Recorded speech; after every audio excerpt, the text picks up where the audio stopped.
됩니다. 경제에 얽힌 법 이슈는 이분과 함께 짚어오면 걱정이 없습니다. 이번 주 돈어리 BAP 시간도 홍세욱 변호사님과 함께하겠습니다. 변호사님 어서 오십시오. 네, 안녕하세요. 퐁당퐁당 연휴에도 쉬지 못하시고 오늘도 출근을 하셔서 저희 방송을 빛내주시기 위해 또 오셨습니다. 그런데 오늘 준비해 주신 주제가 고려 아연인데 조금 전에 법원의 결정이 나왔어요. 그래서 일단 배경부터 좀 살펴보고 가도록 하겠습니다. 경영권 분쟁이 법적 공방으로까지 이어지고 있다. 이게 한 축이 되고 있는데 영풍과 MBK가 법원에 자사주 매입 금지 가처분 신청을 냈거든요. 그랬다가 이게 기각이 된 건데 일단은 가처분 신청을 낸 배경 이거는 어떻게 보십니까? 예, 고려아연과 MBK 영풍이 경영권을 둘러싸고 이제 분쟁이 굉장히 과열되고 있죠. 네네. 그래서 이복현 금감원장도 뭐 경고를 할 정도인데 이게 배경을 보면 이제 MBK 영풍이 지난 13일 주식 공개 매수를 시작했고 또 지난 26일에는 그 66만 원이었던 주당 그 매수 가격을 75만 원으로까지 그렇죠. 이제 인상을 해서 공세를 굉장히 강도를 높였습니다. 그러니까 고려아연의 최윤범 회장 측이 이제 그 대항 공개 매수로 이제 맞불을 놓겠다 이렇게 준비를 하면서 동시에 자사주 매입도 이제 그 방어 전략으로 이제 추진하고 있습니다. 사실 이 최 씨 일가가 직접 지분을 그 사들이는 대항 공개 매수의 경우에는 이 외부에서 자금을 조달해서 그 주식 그 지분을 취득해야 되기 때문에 뭐 조단위 뭐 이렇게 되니까 부담이 큽니다. 그렇지만 이제 자사주 매입은 고려아연의 그 회사 자금으로 이제 조달할 수도 있기 때문에 아무래도 좀 부담이 덜하고.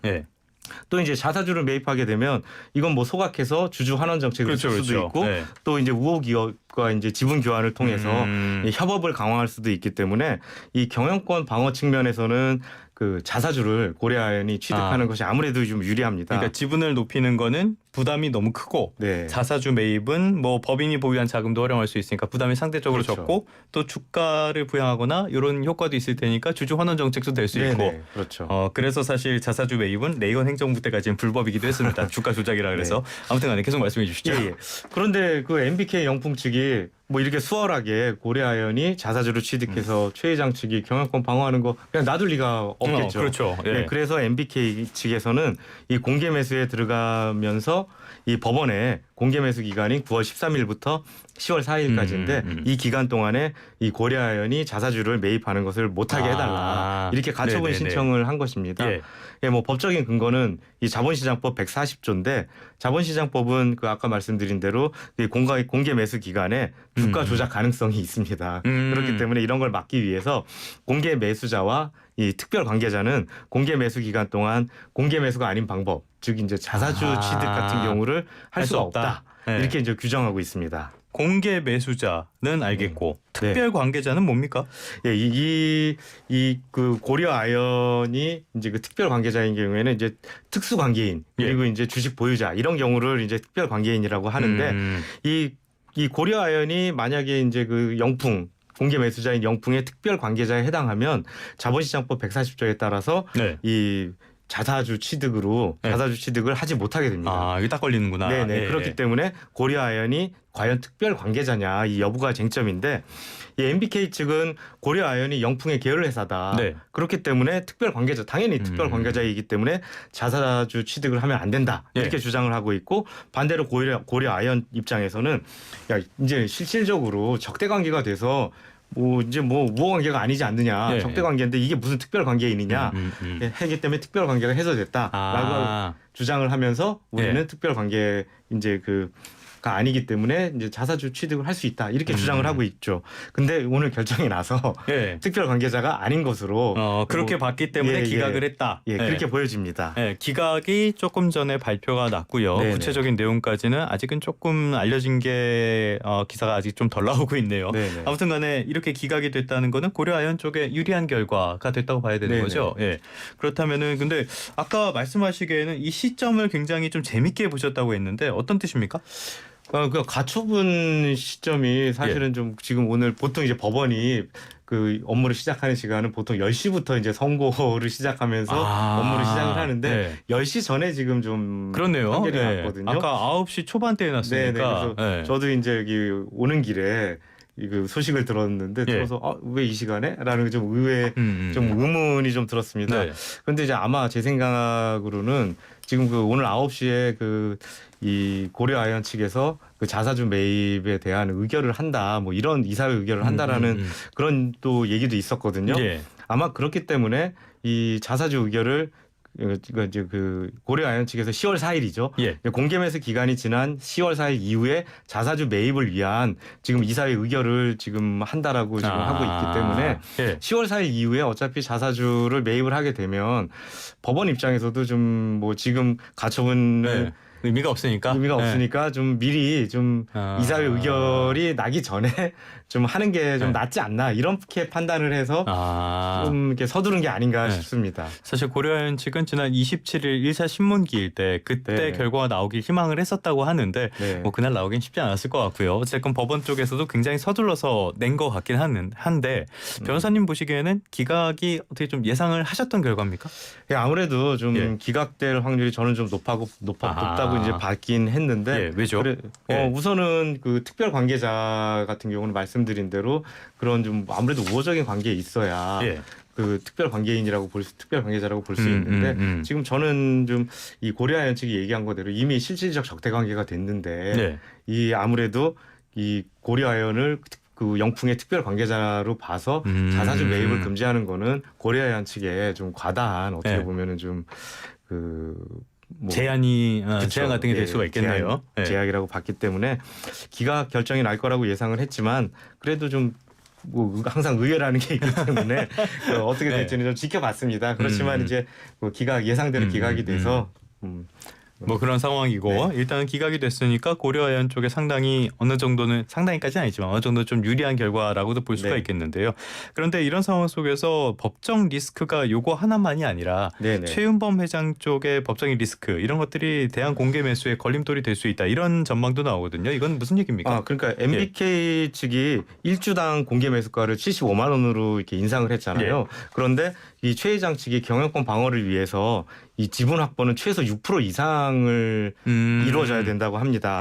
그렇다면 이제 그 MBK 측이 공개 매수가가 75만 원이기 때문에 그 이상으로 잡아야 되고 그러면 최소 한 80만 원 정도로 잡아야 되고 아마 오늘 이사회 의결에서도 80만 원으로 매수하겠다 이렇게 그 이사회를 한다라고 지금 알고는 있는데 그렇게 됐을 때 6% 이상을 확보를 하려면 한 1조 3천억 원 이상의 자금이 좀 필요합니다. 엄청난 자금인데 이거를 1조 3천억 원의 이상을 자금을 고려아연이 자사주로 매입을 하게 된다라면 이거는 회사에 어떻게 보면 굉장히 부담이 가거든요.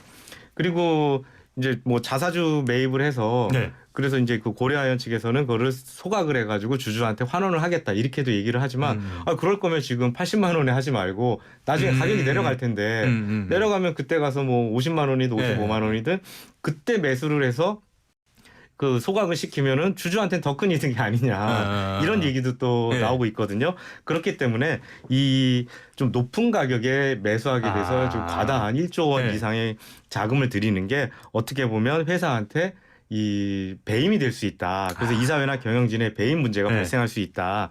이렇게 좀 그 문제가 제기가 될 수도 있고요. 배임은 근데 사실 뭐 여러 가지 문제가 있지만은 수년가를 따져봤을 때 이게 긍정적인 거라고 했을 때 사업을 추진 안 해도 배임이 되고 그렇지만은 실제로 그걸로 배임으로 처벌받는 경우는 본 적이 없어서 그렇지만 어쨌든 문제를 제기를 할 수가 있고 그거에 따라서 또 어떤 좀 증거가 나오고 어떤 이슈가 나올지 모르기 때문에 사실 문제 제기 자체가 배임이라는 문제 제기 자체가 된다는 것 자체가 좀 문제입니다. 그거 자체가 조금 리스크가 될 수 있다. 그 외에 뭐 상법이나 순환 출자 금지 규정 이쪽에도 저촉될 수 있다고. 그렇습니다. 그러니까 이제 지금 그 한화에너지 같은 경우가 최 회장 측의 그 백기사 뭐 이렇게 후보군으로 언급되고 있는데 만약 고려아연이 자금을 한화그룹 같은 이 대기업 국내 대기업에 대여하고 이를 통해 최 회장의 그 대항 공개 매수를 이게 돕는 방안을 지금 이제 검토하고 있는 것으로 보여지는데 이를 위해서는 이사회 승인도 필요합니다. 근데 이사회 승인 없이 최 회장이라는 특정 주주를 위해 그 회사 자금을 타 회사에 대여하면 그 자체로 좀 경영권 남용의 배임죄 소지도 있고 또 상법은 제548조의 9 제1항에서 상장회사가 주요 주주 및 그 특수관계인을 위해 신용 공여를 하면 안 된다. 그런데 이 경우는 좀 특수관계인을 위해서 신용공유를 아. 하는 경우로도 볼 수 있거든요. 더 빌려주는 거. 네네, 네. 그렇죠. 그리고 이제 위반할 경우에는 형사처벌도 됩니다. 아. 좀 그 문제도 있고 예. 또 공정거래법은 그 순환출자 금지를 하고 있잖아요. 그렇죠, 그렇죠. 그래서 공정거래법 제22조는 상호출자 제한 기업 집단에 속하는 회사들의 그 계열회사 간 순환출자를 금지하고 있는데 네. 하나그룹도 뭐 당연히 이 적용 대상이죠. 근데 고려아연은 또 하나그룹의 지분을 또 7.25%를 보유하고 있습니다. 네. 이 지분을 가지고 있는 하나그룹 측에 고려아연이 돈을 빌려주고 지분을 추가 매수한다면 순환출자가 될 수도 있거든요. 아. 그렇게 되면 공정거래법 위반의 소지도 있습니다. 예, 알겠습니다. 거기다가 고려아연 회계장부 열람 가처분 신청까지 냈다고 하니까 양쪽의 경영권 분쟁이 어떻게 법정에서도 많이 부딪히게 되는 더 과열되는 그런 분위기를 볼 수가 있겠습니다. 네네. 이 이슈는 여기까지 한번 살펴보도록 하고요. 다음 소식도 한번 살펴보도록 하겠습니다. 그저께인데요. 태국에서 국내 사람들을 상대로 투자 리딩방 사기를 벌이던 일당이 국내로 강제 송환됐다라는 소식이 있었거든요. 리딩방 이들 혐의가 어떻게 되는 겁니까? 네, 태국 방콕에서 지난 8월에 이 투자 리딩방을 네. 빙자한 사기 범죄를 저지르다가 이제 한국인 조직원 8명을 이제 검거해서 이제 강제 송환했는데 이 사람들이 방콕에 사무실을 두고 가짜 증권 거래 사이트를 개설했다고 합니다.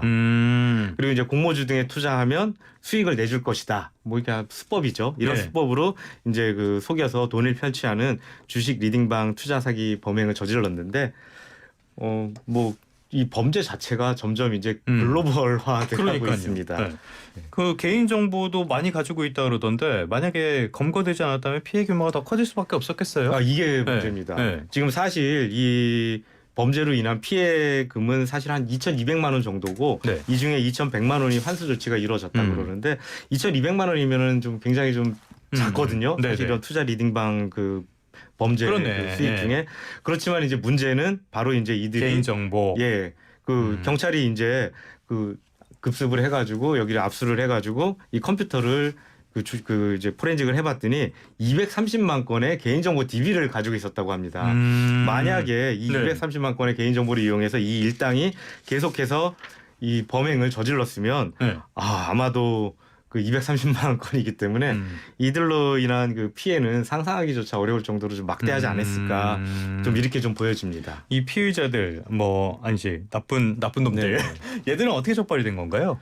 예, 그 한국과 태국 경찰이 네. 이 팀을 꾸려가지고 이제 방콕에 위치한 그 한국 사기 조직 콜센터를 덮쳤는데 뭐 이때 그 태국에 파견된 한국 경찰한테 첩보가 들어왔다고 합니다. 네. 그래서 이제 태국 경찰과 함께 추적에 나섰고, 근데 이제 태국 경찰이 이들을 체포한 혐의는 당시에 이제 이민법 위반이죠. 이들이 취업 비자 없이 또 일했다고 합니다. 그런 혐의로 이제 체포를 하고 그러면서 이제 그런 PC에서 230만 개의 그 개인정보 DB를 이제 발견해낸 거죠.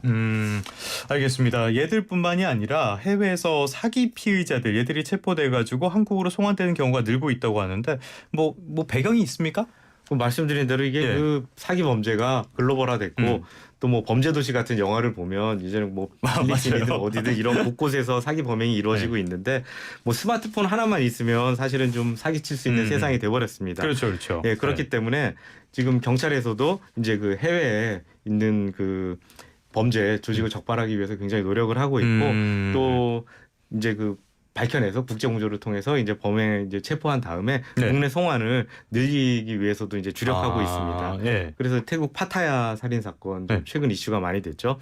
그리고 필리핀 특수강도 3인방 사건들도 국내 송환을 완료했는데 이제 뭐 우리나라 경찰이 앞으로도 이제 이 해외 경찰들과 이제 그 공조해서 이제 최대한 많이 이제 국내 송환시키기 위해서 노력하겠다고 지금 하고 있습니다. 알겠습니다. 그런데 이런 피해들은 기본적으로 없어질 수가 없고 계속 반복될 수밖에 없기 때문에 사기 범죄의 양형 기준을 더 높이자라는 논의가 있긴 하거든요. 고액 사기나 조직적인 사기에 대한 권고 형량을 최대 무기징역까지 대폭 상향 조정할 계획이라고 하는데 실제로 올라가는 겁니까? 네네. 지금 사실 뭐 전세 사기, 뭐 전기통신 금융 사기 이런 그 뭐 다수의 피해자를 양산하는 이런 그 사기 범죄 같은 경우 그리고 고액 사기 범죄 같은 경우 엄벌해달라는 소리는 굉장히 컸는데 그게 따라가지는 못했었거든요. 그런데 이제 그 최근에 대법원 그 양형위원회에서 이득액이 5억 원 이상 그리고 그 조직적 사기 이득액이 300억 원 이상일 경우, 특히 이제 그 조직적 사기의 경우 이득액이 300억 이상일 경우에는 기존에는 징역 11년 이상이라고만 이 양형 기준을 만들었었는데 그 가중 영역을 최대 무기징역까지 선고할 수 있도록 어떻게 보면 네. 대폭 상향을 했습니다. 좀 나아지긴 했네요. 네, 네. 그렇습니다. 알겠습니다. 매번 드리는 말씀이지만은 우리나라가 아무리 뭐 대륙법 체계라 그래도 조금 양형 기준 같은 게 약한 측면이 있는데 앞서서 리딩방을 말씀을 해주셨는데 리딩방이라는 거는 정도의 차이는 있어도 기본적으로는 사기라고 봐도 무방한 그런 거니까요. 사기는 또 사람의 투기적인 욕심을 먹고 활기를 치게 됩니다. 그러니까 리딩방 같은 거는 무조건 좀 거르시고 피하시는 게 좋지 않을까 싶습니다. 지금까지 홍세욱 변호사님과 함께 경제에 얽힌 법 이슈 여러 가지 좀 짚어봤습니다. 오늘 말씀도 고맙습니다. 네, 감사합니다.